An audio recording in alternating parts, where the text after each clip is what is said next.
Skinnerburst is a 59 Les Paul that I bought 4 years ago, and it's been one of my main guitars for the last 4 years, and it has a great story, and I call it Principal Skinner because I'm a Simpsons fan, but it goes back to the Skinner auction house and a family in Benton, Minnesota, all the way back to 1959 when the patriarch of the family bought a brand new Les Paul model in sunburst finish with a bunch of tiger stripes on it, kind of like this one.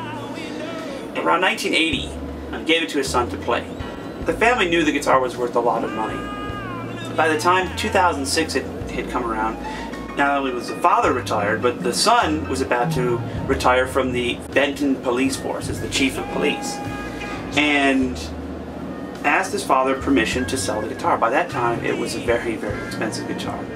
Now mind you, in 1959, this guitar was $265, not including the case. So they consigned the Skinnerburst to the Skinner auction house. That's how it got the name. At the hammer price, it was the most money ever paid for a guitar because it was coming out of the original owner's family. Provenance, it is not a fake. It's never been messed with, altered, whatever. That adds a lot of value to these things. The hammer price was something like $337,000. So I bought it, and I've basically used it on every record since. Used it exclusively, almost exclusively at the Muddy Wolf show we did at Red Rocks last year. And we also, you know, it was one of those things where I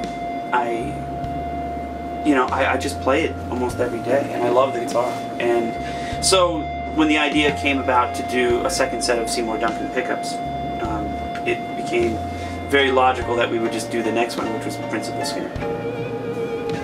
Talking about the pickups, we did the first set, we did 1959 sets of Magellan pickups. The second set of pickups are going to be based on the Skinnerburst, but we're going to try to get them as accurate as possible. And one of the great things about the line of pickups that we did, every set of pickups that I heard sounded the same. Like, you know, my hat's off to MJ and the custom shop team for doing that, because, you know, after like the 500 sets of pickups, you figure out, like, well, what is this supposed to be? What is it supposed to sound like?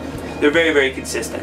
So I was really impressed, and I think people will really love the new set of pickups. So I'm eager to get them going and get them on the road. At the end of the day, it's all about how you achieve that sound in your head. And if it's a new set of pickup, if it's a new plank of wood, if it's an old plank of wood or a new plank of wood, doesn't matter. Yeah, you can roll the roll with anything.